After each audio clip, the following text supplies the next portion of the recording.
December 22nd, 1944. Bastogne, Belgium. The temperature hovers just above freezing. Dense fog blankets the Ardennes forest. Inside a cramped stone cellar serving as the 101st Airborne Division headquarters, Brigadier General Anthony McAuliffe stares at a piece of paper that has just been handed to him by German officers under a white flag. The message is typed in perfect English. It's an ultimatum. The German forces surrounding Bastogne outnumber the Americans 4-1. They have tanks, artillery, and air support. The Americans are cut off, undersupplied, running out of ammunition and medical supplies. Many soldiers don't even have winter coats. They're freezing, starving, and dying. The German commander offers honorable surrender. Lay down your weapons, save your men. No one will judge you for accepting the inevitable. McAuliffe reads the ultimatum twice. His staff officers wait in tense silence.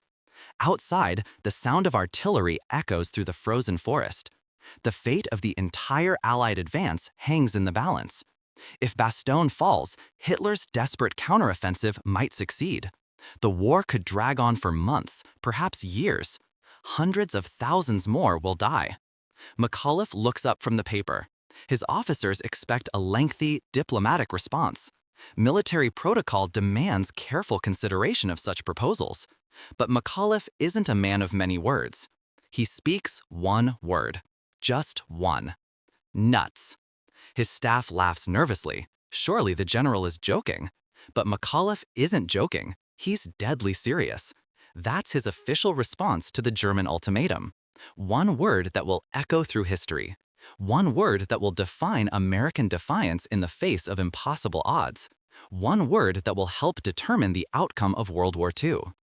This is the story of how the Battle of the Bulge, Hitler's last gamble, failed because of one word: nuts. This is the story of courage, desperation, and the moment when the surrounded American force refused to surrender and changed the course of history. To understand why McAuliffe's one-word reply matters so profoundly, we must go back 3 weeks, to December 1st, 1944, when Adolf Hitler unveils a plan so audacious, so reckless, that even his own generals think he's lost his mind. By late 1944, Nazi Germany was dying. The Soviet Red Army is crushing German forces in the east, advancing toward Berlin. In the west, American, British, and Canadian forces have liberated France and are pushing toward the German border. Italy has surrendered. Germany's cities are being systematically destroyed by Allied bombing. The Thousand-Year Reich is collapsing after just 12 years. Hitler knows he's losing, but he refuses to accept defeat. In his underground bunker beneath Berlin, he studies maps of the Western Front obsessively. He searches for a weakness, an opportunity, one last chance to turn the tide. And he finds it. The Ardennes forest. The same forested region where German forces broke through French lines in 1940, leading to France's defeat in just 6 weeks. The Ardennes stretches across Belgium and Luxembourg, a region of dense woods, narrow roads, and steep valleys. In December 1944, this sector was lightly defended. The Allies consider it a quiet zone where exhausted units rest and new units gain experience. Only 4 American divisions hold an 80-mile stretch of front line. Hitler sees his opportunity. He will launch a massive surprise attack through the Ardennes, just as he did in 1940. His forces will drive west toward the coast, splitting the Allied armies in two. They'll capture the vital port of Antwerp, cutting off British and Canadian forces from American supply lines. The Allies will be forced to negotiate. Germany will gain time to develop new weapons, new strategies. The war will continue. His generals are horrified. Field Marshal Gerd von Rundstedt, commander of German forces in the West, calls the plan insane. Germany doesn't have the resources for such an offensive. Fuel is desperately short. The Luftwaffe barely exists. German soldiers are exhausted. Many barely trained teenagers or old men scraped together from the remnants of shattered divisions. The plan requires 3 armies totaling 410,000 men, 1,400 tanks and assault guns, and 4,000 artillery pieces.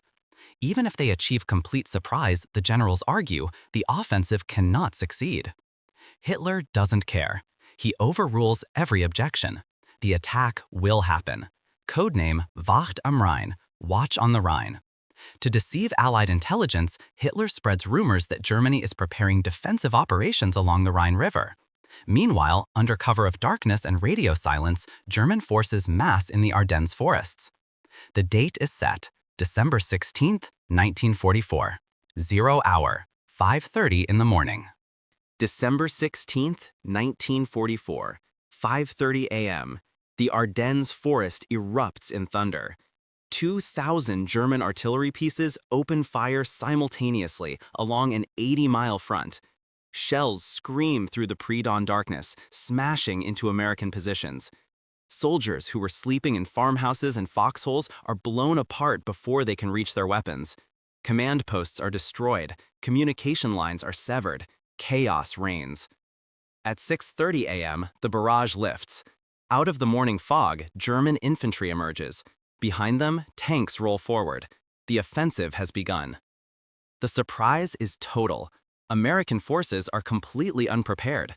Intelligence officers had dismissed reports of German buildup in the Ardennes as defensive preparations. Weather had grounded Allied reconnaissance aircraft for days. No one expected Germany to launch a major offensive at this stage of the war. Along the front line, American units fight desperately. Some positions are overrun in minutes. Others hold out for hours before being surrounded or destroyed. German forces punch through the American lines at multiple points, creating a massive bulge in the Allied front, giving the battle its name, the Battle of the Bulge. But the American response surprises the Germans. Despite being outnumbered and outgunned, small groups of American soldiers fight with stubborn determination. At crossroads, bridges, and tiny Belgian villages, they delay the German advance. Hours become crucial. Every hour gained allows Allied reinforcements to move into position. At the small town of Bastogne, located at a critical road junction, the 101st Airborne Division receives emergency orders. Get to Bastogne. Hold it at all costs. If Bastogne falls, German armor will have access to open roads leading west. If Bastogne holds, the German offensive will be strangled. The 101st Airborne, the legendary Screaming Eagles, are resting in France after 2 months of continuous combat. They're under strength, missing one of their 4 regiments. Many soldiers lack proper winter equipment. They have minimal artillery support, but they're ordered to Bastogne immediately. On December 18th, trucks carrying the 101st race through the Belgian countryside, passing columns of retreating American soldiers and civilians fleeing the German advance. They reach Bastogne just hours before German forces encircle the town. Brigadier General Anthony McAuliffe, the 101st's acting commander, establishes his headquarters in a Belgian barracks. He surveys his situation with grim realism. He has approximately 18,000 men, including the 101st Airborne, remnants of armored units, and stragglers from other divisions. Against him, German forces numbering over 45,000 with heavy tanks and artillery are converging on Bastogne from 3 directions. The town sits in a natural bowl, surrounded by higher ground. The Germans occupy those heights, giving them observation over every American position. Winter weather prevents Allied aircraft from resupplying or providing air support. Food is rationed. Ammunition is carefully conserved. Medical supplies dwindle rapidly as casualties mount. Morphine is rationed. Surgeons operate without proper anesthesia. But the Americans don't break. At places like Foy, Noville, and the woods around Bastogne, small groups of paratroopers and tank destroyers hold impossible positions. They fight, outnumbered, outgunned, undersupplied. They destroy German tanks with bazookas at point-blank range. They counterattack when logic says they should retreat. They refuse to give ground. The Germans are stunned. They expected quick victory. Intelligence reports suggested American morale was low, that surrounded troops would surrender quickly. Instead, they face fanatical resistance. Every village becomes a fortress. Every foxhole must be taken at terrible cost. If you're enjoying this journey through history, remember to subscribe to WW2 Last Stand, where we bring forgotten battles, hidden stories, and untold final stands of World War II back to life. On December 21st, the weather worsens. Heavy fog blankets the entire region. Visibility drops to a few dozen yards. Allied aircraft remain grounded. No supplies can be dropped to the surrounding garrison. No reinforcements can break through. Bastogne is completely isolated. Inside the town, ammunition runs critically low.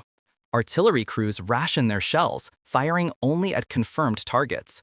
Machine gunners count their remaining belts. Rifle companies share ammunition among squads. Medical officers perform triage, knowing they can't save everyone. McAuliffe walks among his men constantly. He's 46 years old, a career artillery officer who never expected to command a division, but he refuses to show doubt or fear. When soldiers ask if reinforcements are coming, he tells them yes, definitely. When they ask if they can hold out, he tells them absolutely. His confidence, real or feigned, keeps morale from collapsing. On the morning of December 22nd, German artillery fell silent. The sudden quiet is unnerving. American soldiers peer through the fog, expecting an attack. Instead, 4 German soldiers appear on a road approaching American lines. They carry a white flag. The German emissaries are blindfolded and brought to American positions. They carry a message from the German commander, General Heinrich Freiherr von Luttwitz. The message is addressed to the USA commander of the encircled town of Bastogne. The ultimatum is clear: surrender within 2 hours or face annihilation. The Germans promise honorable treatment for prisoners of war. They warn that continued resistance will result in the total destruction of Bastogne and everyone in it. They claim the American situation is hopeless. Relief is impossible. The choice is surrender or death. The message is brought to McAuliffe's headquarters in the basement of the Belgian barracks.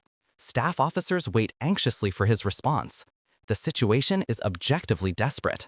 They are surrounded, outnumbered, running out of supplies. No one knows when or if relief will arrive. Patton's Third Army is attempting to break through from the south, but German resistance is fierce. The weather prevents air support. Logic suggests at least considering the German offer. McAuliffe reads the ultimatum. He looks up at his staff. "Ah, nuts," he says. His operations officer, Lieutenant Colonel Harry Kinnard, suggests that's as good a reply as any. McAuliffe agrees. They'll send back a one-word response: nuts. But there's a problem. How do you explain American slang to German officers? What if they don't understand? The staff drafts the official reply. To the German commander: nuts. The American commander. When the German emissaries are brought back to receive the response, they're confused. The American officer escorting them explains, "If you don't understand what nuts means, in plain English, it is the same as go to hell.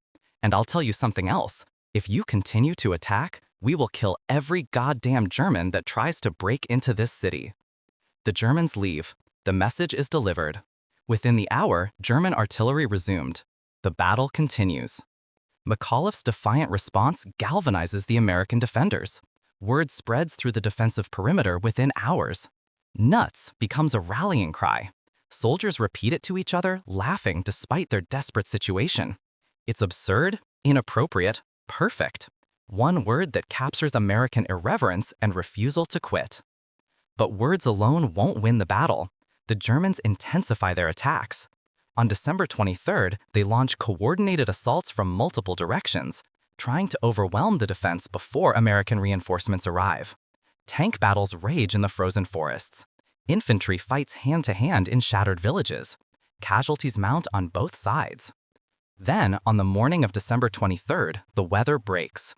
The fog lifts. For the first time in a week, the sun appears.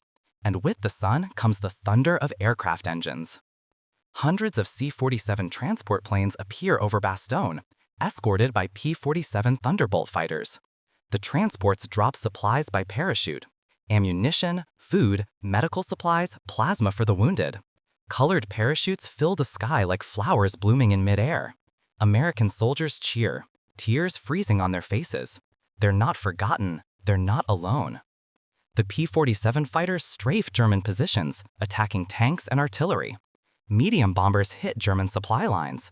For the first time since the battle began, the Allies have air superiority. The balance starts to shift. But the siege isn't broken. German forces still surround Bastogne. Attacks continue. The fighting grows more desperate as both sides realize this is the decisive moment. If Bastogne falls, Hitler's gamble might still succeed. If Bastogne holds, the entire German offensive will collapse. 60 miles to the south, General George S. Patton's Third Army is executing one of the most remarkable maneuvers in military history. In less than 48 hours, Patton has disengaged 6 divisions from active combat, turned them 90 degrees north, and launched them in a desperate attack toward Bastogne. It's a logistical miracle that textbooks said was impossible.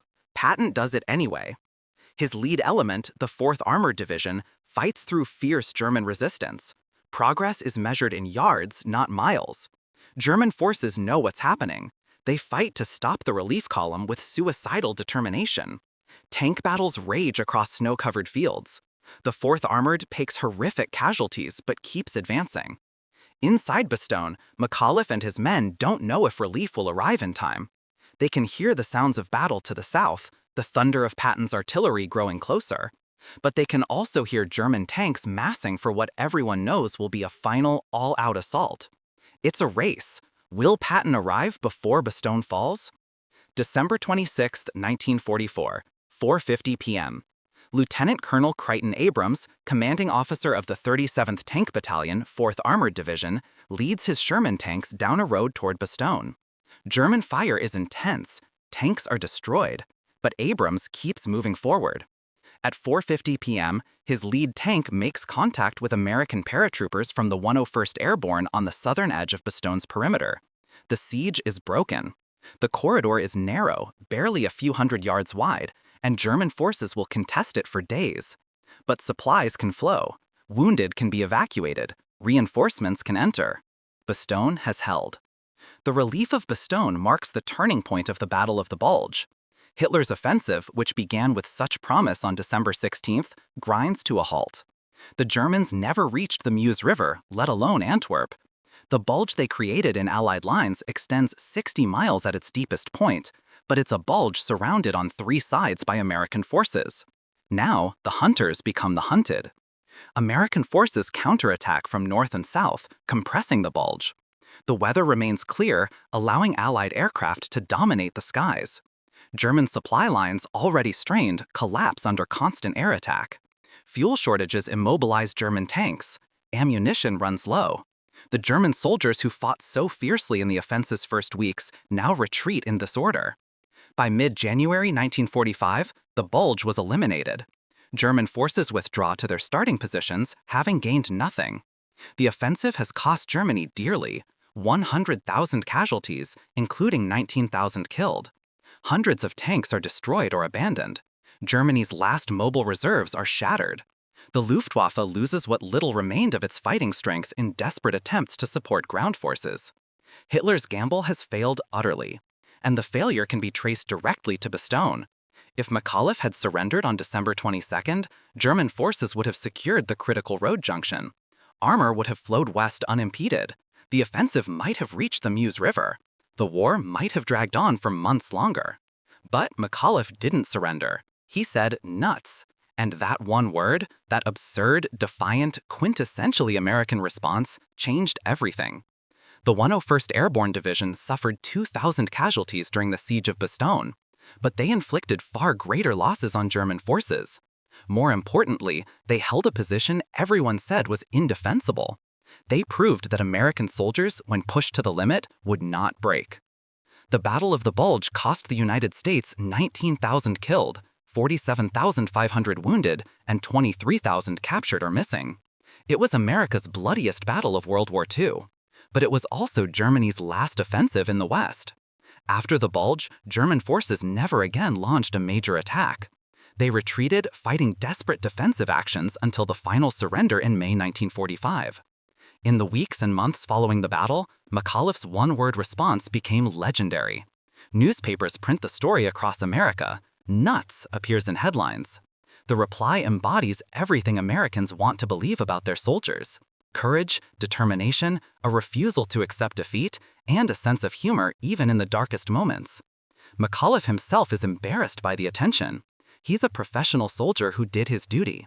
The real heroes, he insists, are the paratroopers and tank crews and artillerymen who held Bastogne against impossible odds. But the legend persists.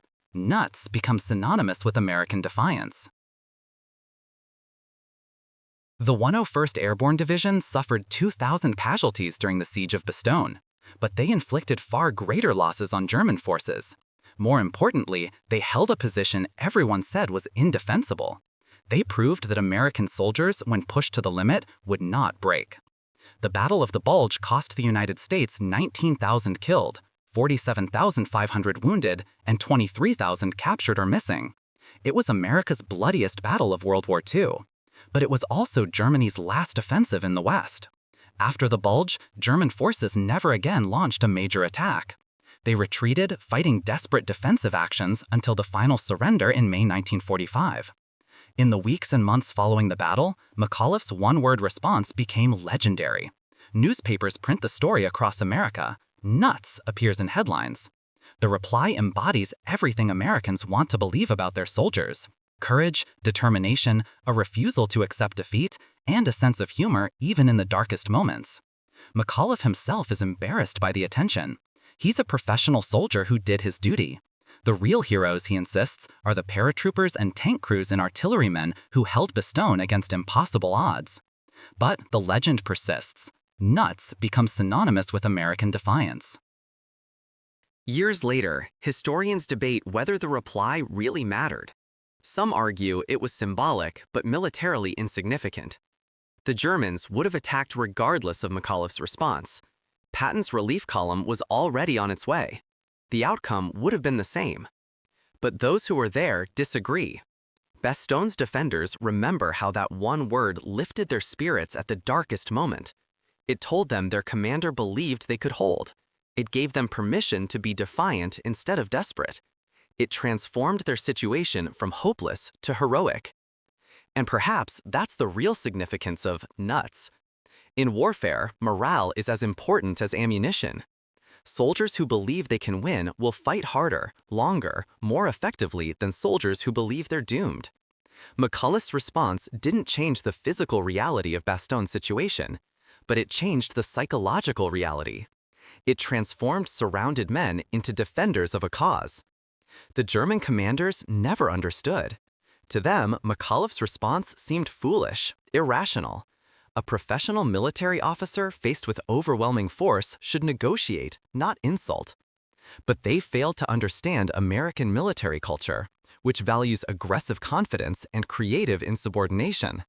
They failed to understand that sometimes one word can contain more meaning than a 1,000-word diplomatic response. The Battle of the Bulge, Hitler's last gamble, failed because of one word: nuts. But it didn't fail because of that word alone. It failed because of the soldiers who stood in frozen foxholes around Bastogne, shivering in thin uniforms, rationing their last ammunition, and refusing to surrender. It failed because of tankers who drove their Shermans against superior German Tigers and Panthers, knowing they were outgunned but fighting anyway. It failed because of medics who worked without morphine, trying to save wounded men with inadequate supplies. It failed because of officers like McAuliffe who believed in their soldiers even when logic said they should give up.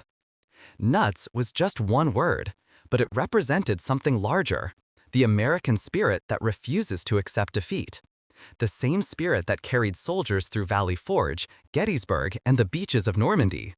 The spirit that says we might be surrounded, outnumbered, and outgunned, but we're not beaten until we say we're beaten.